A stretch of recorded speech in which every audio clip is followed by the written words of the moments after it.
Hey, Pain to Power family. Before we jump into today's episode, I want to personally invite you into something deeper. Our inner circle community on Patreon called Kingdom Culture, where pain to power becomes personal. If this podcast has ever met you in a moment you needed it, helped you heal, challenged the way that you think, or reminded you that you're not alone, this space was built for you. You'll get early access to every Pain to Power episode before anyone else. Each week, you'll unlock exclusive content you won't find anywhere else, extended episodes, and raw behind-the-scene mini vlogs. No filters, no narratives, no manufactured moments, just real life, real faith, and real process. A side of me I haven't shared like this before. We gather weekly through live streams, book and Bible studies, Q&As, and real-time connection, because transformation doesn't happen in isolation. That's not all. Inside Kingdom Culture, you'll get early access to major announcements, upcoming events, and retreats, new merch drops, exclusive giveaways, and what's coming next before anyone else. At its core, Kingdom Culture is a real global community built on connection and growth. Iron sharpens iron. Your presence matters, and you are a part of it. So press pause, go to www.patreon.com/Kayla Cardona and step into Kingdom Culture today, and I'll see you there. Now, let's get into today's episode. Welcome back to Pain to Power. I am your host, Kayla Cardona. If you or someone you know is interested in partnering with Pain to Power, let's connect. You can send me a message on Instagram at paintopowerpod or email me at paintopowerpod@gmail.com. Now, without further ado, let's introduce our new guest. He is the definition of grit, faith, and full-on transformation. He went from barely graduating high school and living in a trailer park to building multiple multi-million-dollar businesses through pure hustle, belief, and an unbreakable work ethic.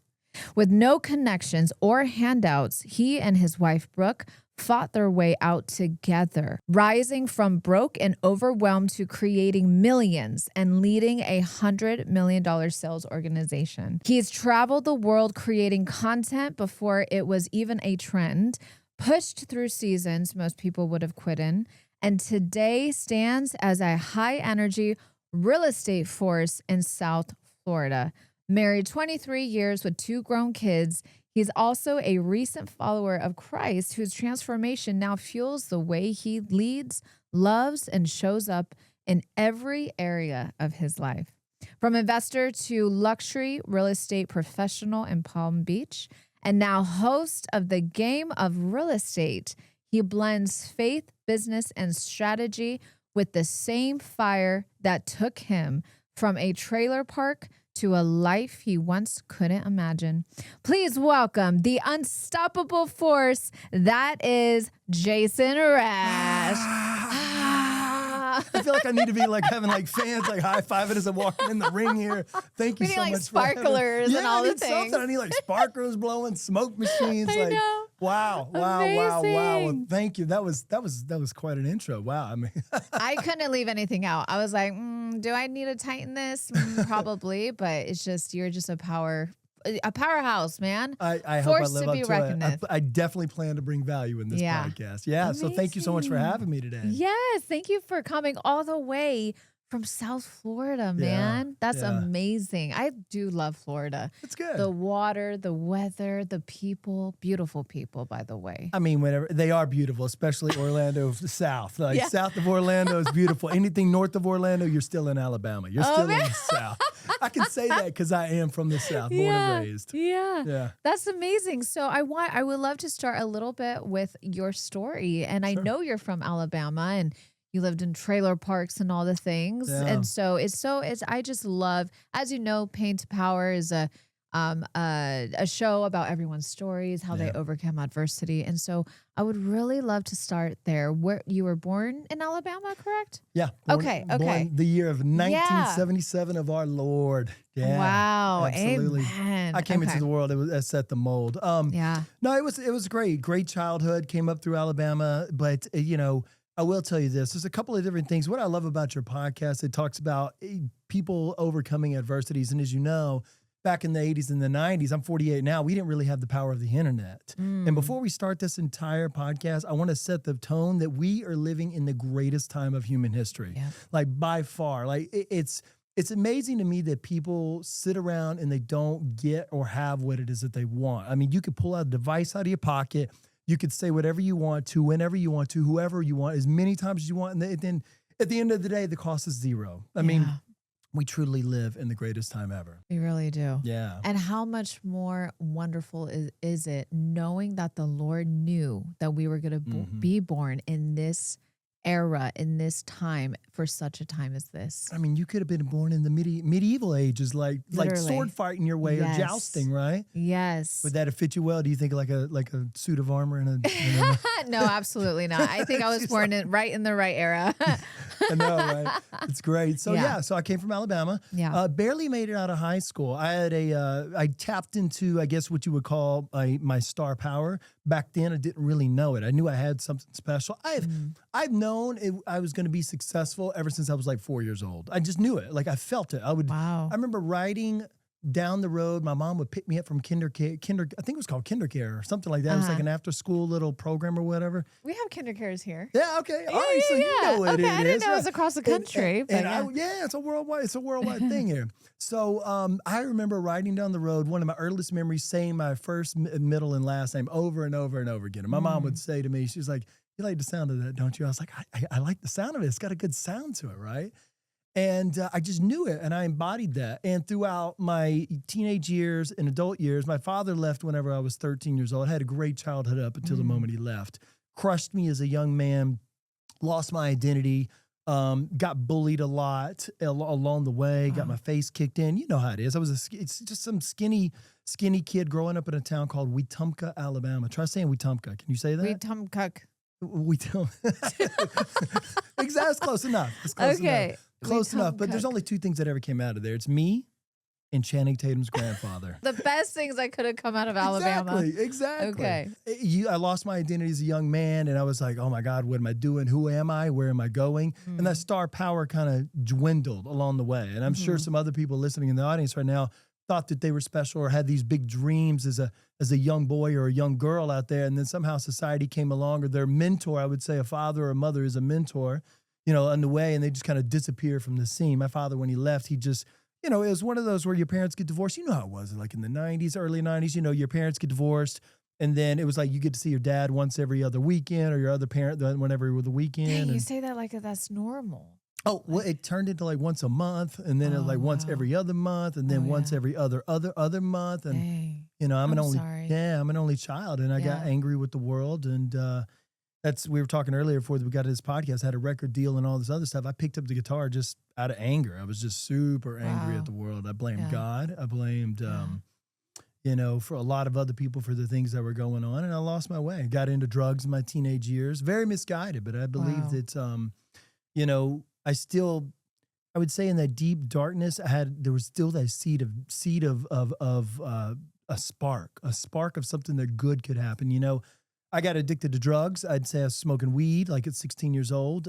Started doing cocaine when I was like 19 years old. And I'm not telling anything my kids don't know about me. Yeah. Drinking was never really my thing, but I was drinking just to kind of be rebellious and things like that. And along the way, it occurred to me that, I discovered that, I suspect, at least for myself and maybe many others out there that are listening to this, people get addicted to different things, whether it's drugs, sex, alcohol, buying stuff, whatever it is. And for me, the fact that I pushed that star power down, it was easier to just do drugs, to have it like suppress the feeling of not chasing my dreams and who I truly was and denying myself, and then turning into like this drug addict along the way. It was just easier to identify with that than to be like, I didn't make it, I just turned to drugs. Yeah. But and so anyway, I barely got out of high school. my teacher passed me only because she liked my personality. I remember looking at her and she's like, I've talked with the other teachers in your grade, 12th grade. I'll never forget it. My mom was like, "Are you going to walk?" And I was like, "I don't know." And she looked at me. God bless you, Miss Williford, wherever you're at. She's probably dead, but God bless her. She was old then, And so she was like, "Listen, I've talked with the other teachers. I'm gonna pass you out of here. I don't want to hold you back. You've got something special, and I don't want to keep that from the world." Wow, how great is it that you at least had that one person to see your potential and to believe in you and push you in a sense and encourage you. So that's amazing, because you always hear those stories of those teachers or those principals that would be like, "You're gonna be nothing in life," and da da da. But I'm sure that was obviously something that you never forgotten. No, I'm getting chill bumps right now. Just my right arm's starting to get chill bumps on it right now, just thinking about her, and just I'll never forget that. I turned my test in. I was the last one in class. Never forget it. I waited till everybody left, and I I did the best I could, though. I actually really tried to study hard for the test. Yeah. Between the drugs and everything else I had going on, it was kind of challenging. Yeah. But I turned it in, and she didn't even grade it. Huh. She didn't even grade it. Wow. Yeah. She just. He's like, he's really going to fail, so I have to pass him. I'm kidding. Yeah. As a young man coming into the world, I'd already failed one grade. Yeah. My parents got divorced. I failed one grade for that year. But, it was a situation where I thought I got launched into adulthood, not feeling great about myself, getting beat up, getting bullied, not feeling that I was worthy, not feeling that I was smart because I was failing like all my classes. I was passing everything with low D's. I mean, I'm talking like if it was the bare minimum, if it was a 63, I was getting a 64, maybe a 63 and 3/4. Yeah. But it wasn't because I didn't. It wasn't because I couldn't do the work. It's just because I just didn't believe in myself. Yeah. So, what is your relationships like with your parents now? Well, my father passed away in 2020, and I have an incredible story to tell you about that. It's probably gonna make a lot of people cry. But, and my mom, I still have a great relationship with her. She's older. It's gotten better. It's gotten better over the years. Yeah, it was strained. I will say, I think in order to be successful in life, and you touched on this at the retreat over the last couple of days, you've got to acknowledge these things that are possibly either people in your close, intimate life, like mother, brother, sister, father, people like that. When I say intimate, that's what I mean. People that have known you for a long period of time. You've got to make peace with that on some level. You've got to, like, my mother would just override our boundaries. Like, it was just, she would just come in, and just me and my wife of 23 years, she would just come in and just, go through all of our stuff in our house and stuff like that, and then make condescending remarks. I don't know if anybody's ever experienced this, and my mom's a little different, but, I actually had to, put her in her place. And that was kind of hard. Yeah. That was hard to do. It's my mom, I wanted to be respectful, but at the same time, it was ruining my marriage. So I had to put boundaries in place. Yeah, she's the only one I've been married to. Oh, okay. Yeah. Oh, we're gonna get into that. I love that. She's my ride or die. She's the OG. So beautiful. So things are good though with my parents. Things are real good. Yeah. So that was up until high school. Yeah. And then you said that even in a trailer park, barely graduating high school, you carried this inner knowing that you were meant for more. So walk us through the moment you realized the trailer park wasn't your final destination. And kind of share a little bit about like how it got to that point, getting into that trailer park. And were you guys together at that time? No. Oh, okay. No, so this was before the Queen came in. Got it. So okay. I graduated high school. Okay. And then I moved out of my mom's house. Things had come to a head. And I moved out just on a whim, just out of anger. I found a trailer, and I just bought it. Pretty much, I wanted to be on my own. I wanted my independence more than I wanted anything else. I wanted my freedom, than I wanted anything else in my life. And so it was a situation where I found myself in the trailer park, and things were going great for a while. I was like, okay, I'm willing to hustle, I'm willing to grind, I'm willing to do whatever it takes. And that's the first rule. I would call it a rule, a mandatory requirement of success, no matter what that looks like for you. You got to be willing and dedicated to commit to the work, like instantly. It's like, whatever that is, it's going to be like, hey, listen, I'm going to go from point A to point B to point C. I've got to commit to the work. So I found myself in the trailer park. I'm doing great. I met my wife and met her in college. I somehow got myself in college. I have no idea how I did that. Like I swindled my way into a known university. I sweet talked the lady into it. And somehow I passed the test to get in. Have no idea. Like zero idea. Another angel. Now, are you still in Alabama at this point? Yeah. Oh, okay. Yeah. Okay. Yeah. All right. Yeah. And it's just me, father's still out of the picture. And so basically I met my wife's girlfriend at the time in English class. I made her my wife later on. But we're sitting there and all of a sudden everything in the trailer park starts to turn after we have our first daughter, like in 2003. Still in Alabama, still in the old trailer park. Yeah. And right to the left of us, we had a prostitution ring. Oh. Girls were coming in and out. I was like, oh, yeah. And then while you had your daughter. Yeah, across the street was a meth lab. Yeah, and literally when I say across the street, it's like from here to that wall. Wow. And so, it's a small street. Yeah, it is. And so you come up with a situation where you like, listen, I will die before I let my daughter grow up in this scenario. I was already committed mentally. It was a star power coming back to life. It was like, whenever you want to change your circumstances, like you have to have a big enough why. Mm-hmm. I don't think there's any other bigger why than having your kids. You know what I mean? It transcends money. It transcends any other relationship, even probably with your own spouse. You get your kid, they can't fend for themselves. They can't do anything. Just say, Mom, Dad, Dad. You know what I mean? Yeah. It's like, I'll do anything for this little kid. Oh. So I went to work. Yeah, went to work. I was committed to it. My wife went to work, and somehow by the grace of God, we were able to get out of there. Took us years. And I'll tell you this, one time I'll tell you what happened. There was a trigger point. My wife pulled up. There was like a big, huge pickup truck that was probably brought in some girls or whatever for the prostitution ring next door. Wife was pulled up. It's like, nope, that's it. Can't pull the for sale sign out of her trunk. God bless her. Slapped it on the window. I was like, what are you doing? It's like, we're getting out of here. We're getting out of here. Like we're blowing this pop stand. Slapped it on the window. Bam. Somebody came and bought it. Wow. Like the next, like within just days. Wow. Within just days. It was God's timing though. It's like, you got to go, dog. Yeah. Yeah. It's funny how looking back, I was telling my son this the other day. He's 18 years old. It's funny how looking back, you can understand and really see the wisdom of God, like the actual geniusness, the cosmic genius, mathematical genius, the infinite intelligence of God. He knew what he was doing. He knew that like the perfect timing. Yeah. Yeah. He always does, man.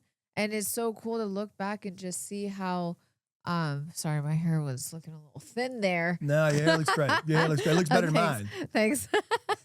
How he aligns everything so perfectly. And even when we're going through it, most of the time it doesn't make sense. Yeah. But then when you get through it and you look back, you're like, oh, that's why that needed to happen. Oh, that's why this, that, and the other.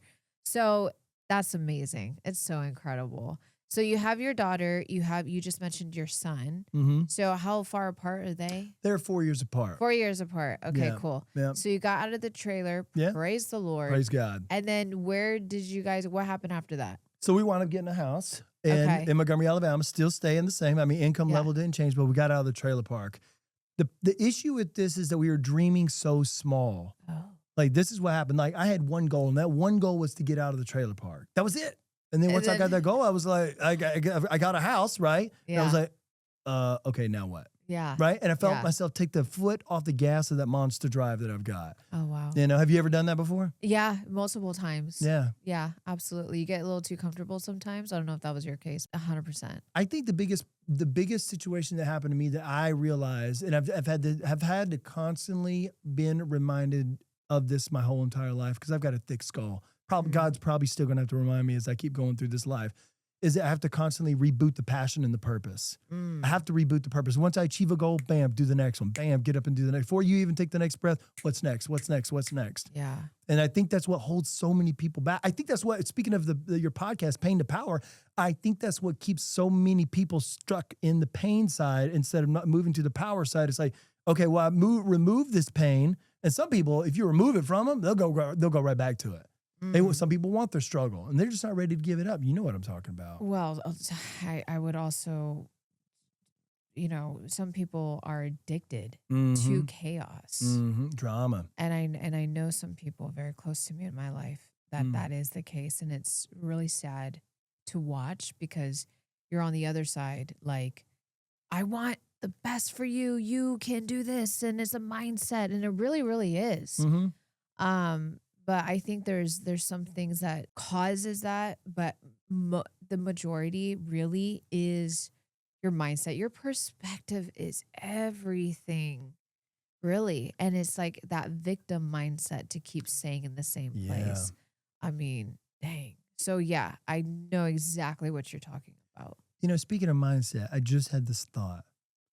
Like, can you imagine being 2,000 years ago when Jesus came into the world? And I'm not trying to get off topic here, but no, I'm just please. like, I can't imagine trying to quantify Jesus coming down and explaining to the world that he's the Son of God, but seeing God in a whole new light. Like if you think before him, people did burnt offerings, altars, sacrifices, things like that, right? And he's like, and he comes along and says, no, dog, you ain't got to do that. And you're like, what?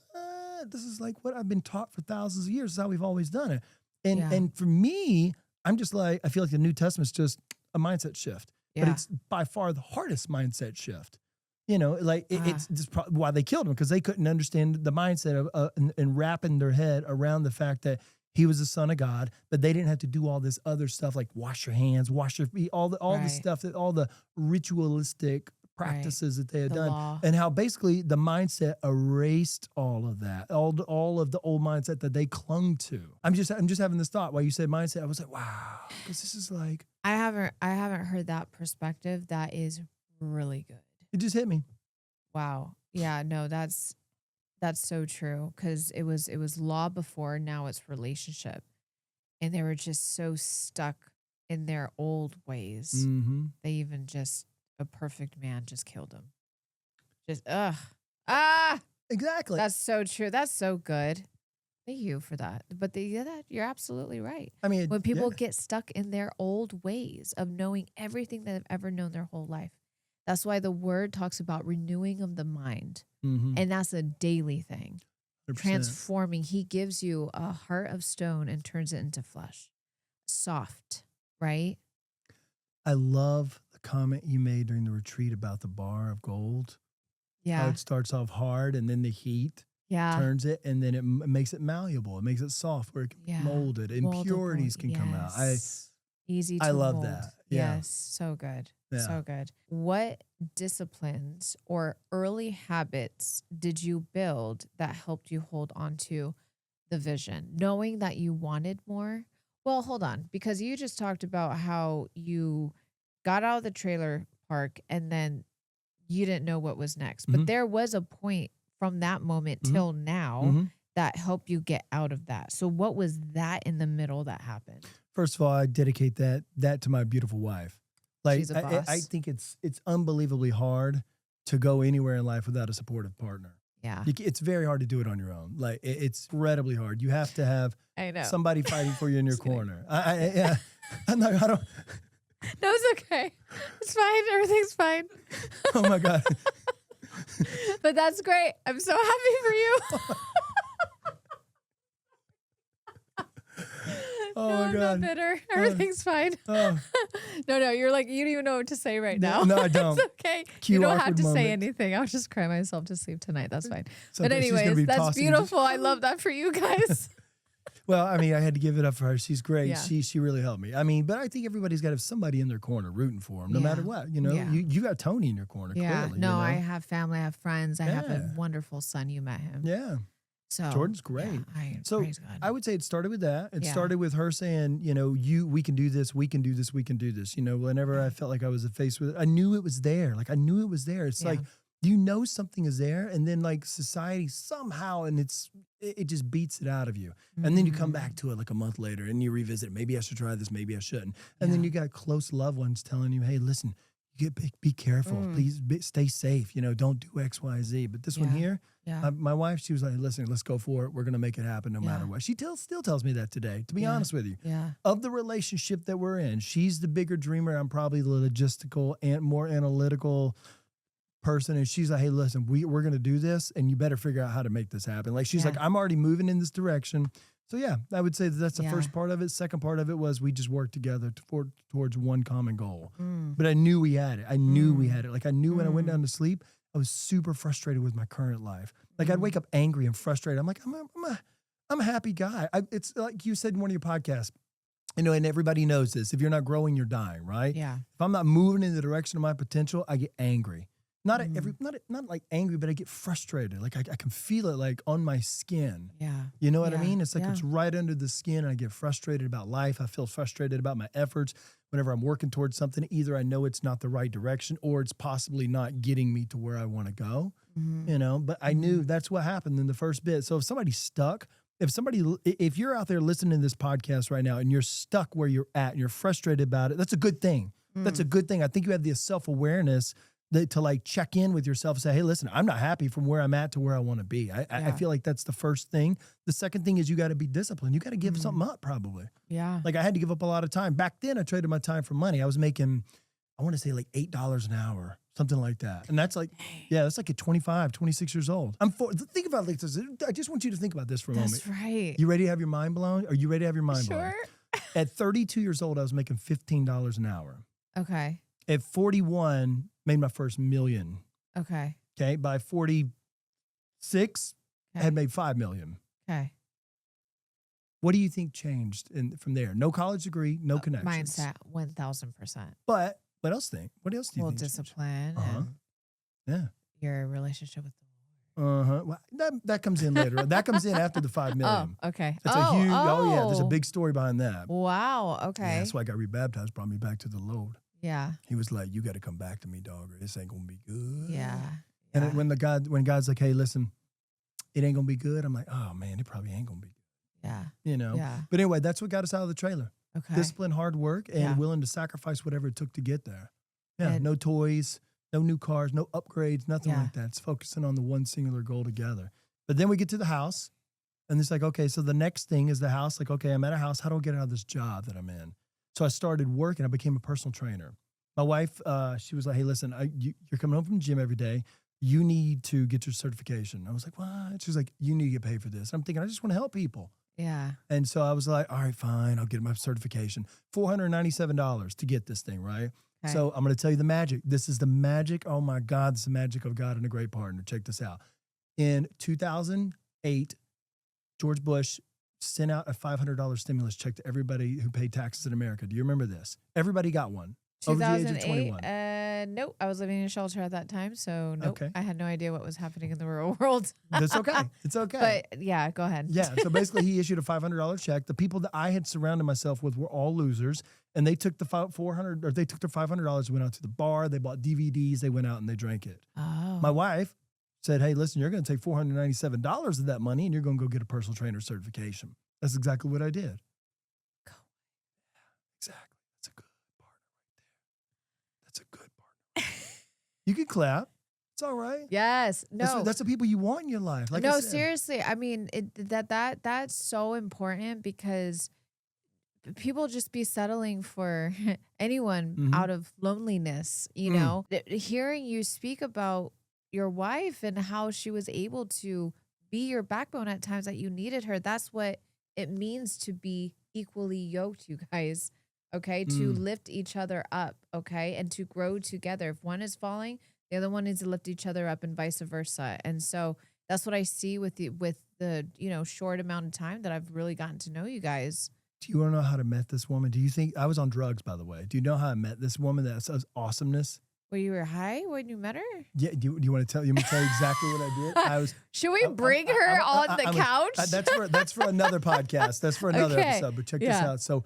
I realized I got rid of the girlfriend that had me on drugs. I realized somehow in my mind in 1989, I was like, the girl in my head is not the girl that I see myself being with. Something wasn't aligned. Got rid of her. And I was like, what does the girl that I want to be with look like? What kind of characteristics does she embody? What kind of person is this individual? So if anybody's out there and you feel like you got to settle for the person just because you're lonely, you got to figure this out, right? I was like, she's probably not on drugs. Okay. Drugs, gone, done. Yeah. She probably isn't going to the bar every night. Gone, done. What else is she probably doing? If I want to meet her in any place, it's either going to be church or school. I want somebody that's growing with the Lord, or I want somebody, now I wasn't even that close to God. Let me just tell you, I was not that close to God. Yeah. But I want somebody who's in church, or I want somebody that's in school trying to better their life. And it was more of a feeling. I wasn't searching this person out. I just knew that the individual that I desired had these embodied these qualities. Yeah. Yeah. So would you say that you became that person first? And then, okay, so good. Exactly. Again. Yes. Dedicated to the cause, girl. Like, started from the beginning, the dedication, the commitment, the sacrifice, the discipline, it all is the same thing throughout everything I've ever done. I want a goal, I commit, I'm dedicated, I got to sacrifice to get what I want. Yeah, absolutely. So you got your certification, you got into training. Okay, when did you go into real estate? How did you get to Florida? Where's that gap? Can you start to see where I'm coming out of the pain and headed towards power right now? Like, I took control of my life the moment I got that personal trainer certification. The very moment that I went into the gym and I was like, hey, listen, I'll charge you XYZ for personal training. And somebody gave me the money instantly, it was proof. Instantly, I could do it. I could have charged more. I could do it, But I did it, and I did it over and over and over again. And to fast forward, that cycle led me down the road of becoming a personal trainer for a CEO in Cincinnati, Ohio. And I got that job. I toured around the world with this guy. I went to Africa. I went to Australia. So your mind became expanded. He exposed me to network marketing and multi-level marketing. And I was like, this is how the business works. I almost didn't do it. Me and my small brain mind, I almost didn't do it. There was a trainer at one of the gyms that I trained at. He was going to be the trainer for Roger Federer, the tennis star. Do you know who that is? Nope. Super big guy. Go Sports. Yeah, it's almost like Cristiano Ronaldo of tennis. Oh, wow. Okay. But he turned it down because it wasn't going to pay him a lot of money. So he looked at me, he comes to me and said, hey, listen to me. I heard that you're going to leave and you're going to go work with this guy in Cincinnati, who was like a big time CEO at the time, right? He said, listen to me, take the job. And I was like, what? He's like, take the job. He's like, I can promise you for a fact it's going to pay in dividends. And he told me the story of how he turned down the job of his dreams because it didn't pay enough at the time. He said he could have opened up doors for him for everybody in the tennis world. And you could see it when he told it to me, he had this pain in his eyes. He's like, you will wake up every single day with regret if you don't take this job. I'm telling you, like, it was like, he spoke right to my soul like an arrow piercing my heart. Okay. God sent him as a messenger into my life. Yeah. Yeah. That's incredible. And then I moved to Cincinnati with my family. Oh, nice. Yeah. Okay. It was good. It was good. And then we left that job. We left that whole entire endeavor, became entrepreneurs, which is unbelievably hard and grinding, as you know. Yeah. And, we had left the trailer part. I think the pain in this part leading into the power was the fact that we got away from multi-level marketing and we tried to go off and do our own thing. And as an entrepreneur, it was really, really challenging. Oh, you didn't. Sorry. Going back just a little bit, the marketing. I know what is it again? Multi-level marketing. Okay. Is it like Isogenics? Yeah. It's a little like that. It's a company called Pharmacy. Why does that sound familiar? Anyways, I know a little bit because I tried to do something like that, like Isogenics thing. Yeah. And then I also try to do life insurance. I understand. And so is that how you made the 1 million, the 5 million? Yes.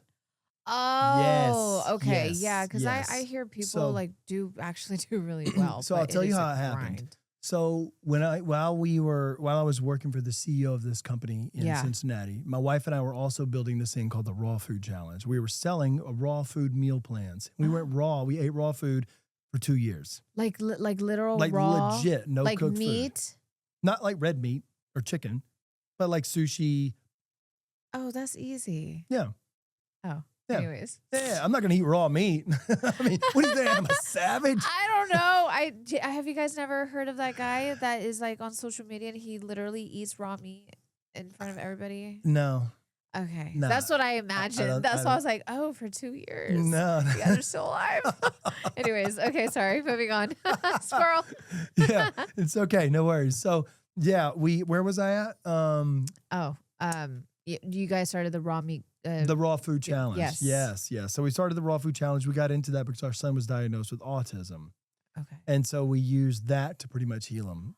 Oh. Yeah. Wait, is he cured? Yeah. He still shows some signs of it, but nothing like he was. Oh, okay. Yeah. Some people say it can't be cured. I don't know. I just know our son. That's all I can speak to is his results. But basically we took out gluten, dairy, dyes, and sugars and things like that. Wow. Yeah. Shows how much. Yeah. You want to talk about another pain to power? It never stops. The pain always comes at you. Like it just 100%. always looks differently. Oh, of course. If you're trying to grow in life, it's always different. But it's a good pain. Yeah. Sometimes it's a setback. You think it's a setback, but a lot of times if you're not following your life's path, it's really painful. Yeah. Like you just get beat up on all sorts of levels. Yeah. Yeah. Well, life doesn't ever get easier. No. Right? You just get stronger and you learn and you get through it. Do you think there's a mountaintop? A mountaintop? Yeah, Explain. like for instance, our parents were sold on the idea like you work X amount of years and then you get to this mountaintop of nirvana, wherever that's at, right? And then all of a sudden life is good. Oh. Right? No. I don't either. I don't either. No, I think there's levels, you know, as far as everything is perspective. I really genuinely just love life, even the hard stuff. Mm-hmm. Because my happiness is not in when you have things or when you hit the retirement or when you get that house or whatever's on that mountaintop, right? It's connecting with people, pouring into people, ministry, teaching people about the word. That is what fills me. It's not something you reach. It's, I guess, who you are. Mm-hmm. Does that make sense? Yeah, it's not an obtainable goal. It's just the who you become. Yeah. Yeah, it's like a and lifestyle. Just having that heart. Yeah, having that heart for people. And so that love and just overflowing to pour into others. Like, it's a good question. I've never been asked that question. So thanks. Maybe why I'm here on the podcast. You know? So just to recap everything. So we're here, we're in Ohio. Yeah. I'm working for the CEO. I leave, you know, it's challenging. You want to know how I got down to South Florida. I'll tell you in the quick synopsis of how we did it. We joined an MLM out of just basically, I would say desperation. My wife joined up just to try a product. The product actually worked. All of a sudden it took off. It just took off like gangbusters. I mean, somehow I think the first month we made like $300 in January of 2017. And then by the end we made like we were making like 40, 50 grand a month. And it just took off to like 100 grand a month. And what is this? It was at the time, we'll just say it was a consumable product. And so we switched to another company now called Pharmacy. It's a consumable product. Consumable, like you can eat it? You can put it on your skin or in your body. And people reorder it. Yeah. Okay. Got it. Yeah. Nice. That's life insurance and a multi-level marketing company doesn't work typically for most people. Okay. Yeah. Okay. Typically, it doesn't work. Yeah. Yeah. Interesting. Okay. Yeah. So somehow I found myself in Florida. My wife's found found yourself in Florida. I found you myself guys in Florida. I could go on and on, but we're in Florida. Oh, okay. Right? You want to know how I got there? Okay. Basically, we bounced over to Colorado and then we came over to Florida. Got it. Okay. Florida's great. I became a real estate investor first. Okay. Okay. But, yeah, my father. When was this? So my father passed away in 2020. One of the last conversations I had with him was he said, "Hey, listen, you need to get that money out of your hands and build something for your family." I was traveling a lot, buying a lot of stuff, bought $100,000 cars. Okay. You know, just doing dumb stuff with money. And he recognized it, and thank God, I listened to him. And it was one of the last conversations I had with him. And we had mended our relationship together. I became a real estate investor. I fell in love with it. And so amazing. Yeah, I came down here to Florida and I was like, you know, I'm great at sales, I'm great at real estate, I might as well just sell it. There you go. And you've been doing that for 2 years now? Yeah. Okay. Yeah. And you're killing it. Yeah, it's been a ride. It's been a good ride. It's 2 years, man. Yeah. Like really 5 years, I feel like, is when you really, really get momentum. Yeah. Yeah. I think the first 1 to 3 years, you're still trying to figure it out. Yeah. Maybe you just switch to brokerage.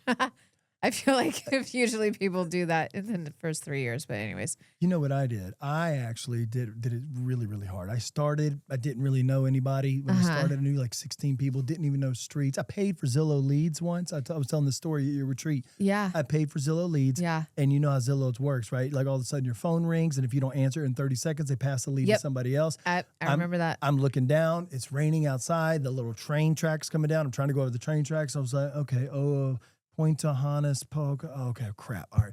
Hey, Greg, this is Jason. I hear you want to buy a house on 123 Pocahontas. And he was like, boy, if you can't pronounce the name of the street right, you're not the guy for me. Click.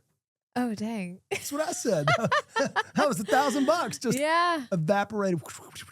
Oh, each call was $1,000? Yeah, each call was $1,000. I'm telling you, it's painful. No, I was on a team that would pay for Zillow leads. And that was really nice. But I gave a big piece of my commission. Yeah. Because they would pay for it. So I didn't really know. But I know that he was doing like 30, he was like paying like $30,000 a month or something like that. Yeah, it's insane. When Zillow leads used to be good though. Yeah. Now they suck. Yeah. Yeah. Yeah. So they're getting all the trouble with all the DOJ now. Yeah. DOJ. Yeah, they just got busted giving off leads to priority leads to people that use Zillow Mortgage. You see that? Yeah. Yeah, I heard about that. I think what they're trying to do is they're trying to be the Facebook of real estate, and they're going to start having well, they just bought serious complications. Follow Up Boss, yeah, the CRM. I knew that. I use Follow Up Boss. I was like, dang. Dang. I know I have it. Trying to make a play. I love your story, by the way. It's just like so. I'm not familiar with Alabama, but it's just you have such a big personality, and like it makes sense that like you just had to bust out of there and just make something for yourself. Do you stay in contact with maybe people from their past, like seeing you now? I mean, do you get reached out? Like I can't, you know what I mean? Like it's like when you're doing really well and you make it or whatever, all of a sudden, like I have someone that was like, did you go to Sonora in 4th grade? And I had to Google it because I forgot the elementary school I went to. I was like, wait, I did go to Sonora. Who are you? How do you remember me? And then they come out of the woodworks. Anyways, do you get that at all? So, yes, I get. I'll tell you what I get a lot of. You get people that are jealous and they come at you with like anger whenever you make a post on Facebook about your success or about an opinion. I do at least. I talk to like 2 or 3 people. And the problem is whenever I go see them, and I've got to really use my words delicately here. Have you ever seen the movie The Chosen? I mean, not the movie, the TV show The Chosen? Yes. You know the part where the rabbi, Jesus is talking and the rabbi's like, careful, careful. And he's saying careful like under his breath and it pans over to him. Do you remember that part? Jesus is speaking in the court square and he's talking to the rabbi. He was like waiting for him to. Yeah, and they're waiting for him to trip him up on his words so they can take him and they can take him and arrest him. Yeah. And the rabbi is under his breath. He's like, careful, careful. Yeah. He's like praying for him not to say the wrong words, right? Yeah. So I feel like I have like an angel on my shoulders, like, careful. Watch what you say here, Jason. Yeah. Right? The Holy Spirit. So, listen, home is always home. Yeah. Sometimes people don't make it out. I've heard that a lot. And where I'm from in Montgomery, Alabama, nobody likes being there. I'm not saying anything that nobody knows. Everybody hates it there. They all want to move. They all want to leave. The thing about South Florida is everybody wants to be there because they've moved there from somewhere else. So it's a happier place. Yeah. When I go back home, I talk to people. It's hard to have conversations sometimes whenever they're still doing the same thing that they were doing 10 to 15 to 20 years ago. Yeah. And that's not a knock on them. It's just I have a growth mindset. I'm not saying they don't. Right. I just have, we're going to the freaking moon mindset. Yeah. And they're just like, all right, I'll take my little 2% raise this year. You know what I mean? Yeah. There's nothing wrong with that. Yeah. Like so I just really want to say there's nothing wrong with that. It's just whenever I go back home, that's the lifestyle I experience and it makes me sad. Yeah. But then I get there and I'm like, nothing's changed. Right. And it's like, hey, let's go out for drinks or let's go do this. But it's still doing the same thing. So I'm not really that sad. Yeah. But then I want to leave instantly. You know what I mean? Yeah. It's one of those type feelings. So what would you say to the person that is stuck in that? And I think the first thing really is 1000% you have to have self-awareness because so you got the people that are stuck in that don't know any better and just don't really think past that. But then you do have the people like you that were there and was like, I know I'm meant to be more, or I see myself bigger. Like I can think bigger because even though you said earlier that you were thinking small, there was still something inside of you that knew you were meant for more. For sure. So what would you say to that person that's kind of stuck in that, know that they want more, but can't necessarily like think they can get out of their situation, which they can. But what would be that like one piece of advice that you would tell maybe your younger self back then to get to where you're at today? That's a great question. Dr. Seuss said it best. If what you're looking for cannot be found, get up and get out of town. He wrote that in like the 30s. Oh, wow. He has a book called Oh, the Places You Will Go. an amazing book. It talks about people that drag you down. It talks about being sucked into the negative influences that you're comfortable with, that you're unaware of, are negative. It just becomes it's daily life. So get up and leave your environment. Correct. If what you're looking for cannot be found, get up, leave, and get out of town. And you did it without much. I did it with her. I don't think I would have done it by myself, if I'm being honest with you. I have to give my wife full credit for that. Yeah. She created the job. She created it. I worked to get there, but it was her vision. So having the right people is very important, even if it's not a significant other, but friends, and you can't always choose your family, but how important is that to have the right people around you? I think it's everything. Yeah. I believe it's everything. It's not that I think it's everything. I know it's everything, right? So I tell people all the time, like, if you can leave your hometown, like, leave it. Like, you will, one of two things is guaranteed to come into your life whenever you leave your hometown. Number one, something new is going to come out of you. Like, it's going to come out of you. Like, it's just going to come out of it, right? Yeah. The second thing is someone new or something new will come into your life. That's guaranteed for a fact to happen if you leave your hometown. But some people don't have the financial means to do it. They either have to take care of a loved one or if they've got a job or something like that. So I'm like, change your zip code. Just change your zip code. Okay. You're going to be on another side of a city. You're going to be on the complete other side of the next city over. You're going to meet new people. You're going to experience new things. You're going to see life in a new way, and it's going to bring something alive inside of you. I think many people just buy crap on Amazon, myself included, just to feel that spark, that hit of dopamine, or they post something online, and they feel like that's moving the needle, but it's really like a misnomer. What happens in most people's lives is they never really go anywhere, and it just burns up into the ether. It's like playing video games or watching pornography. It never leads to anything. It just burns up in the ether. Yeah. And never really gets you any. It's like Alan Watts said it best. It's all retch and no vomit. You never, ever get to it. That's good. And it stretches you because it's uncomfortable. It's unfamiliar.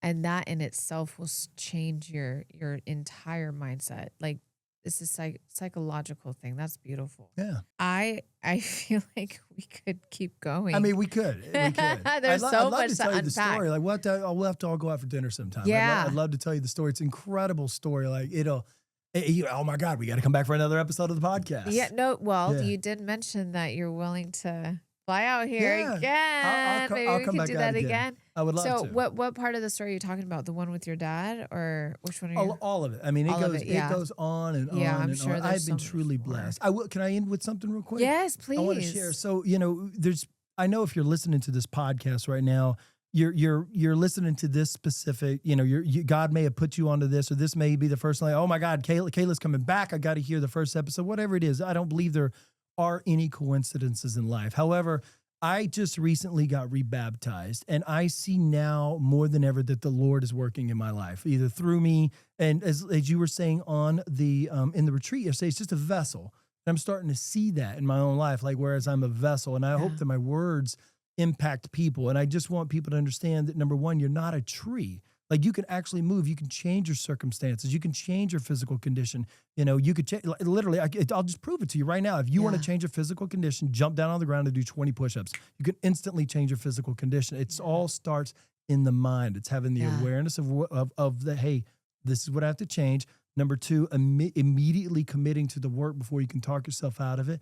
3, having the discipline, and 4, be willing to sacrifice everything to get it. Because 2 things I can guarantee you are fact. Number 1, whatever it is that you want in life, no matter where it is you're trying to go, it will be 10 times harder than you thought it will ever be. Wow. By far. But it will also be 10 times better than you could ever dream. Yes, and amen. Amen. Amen.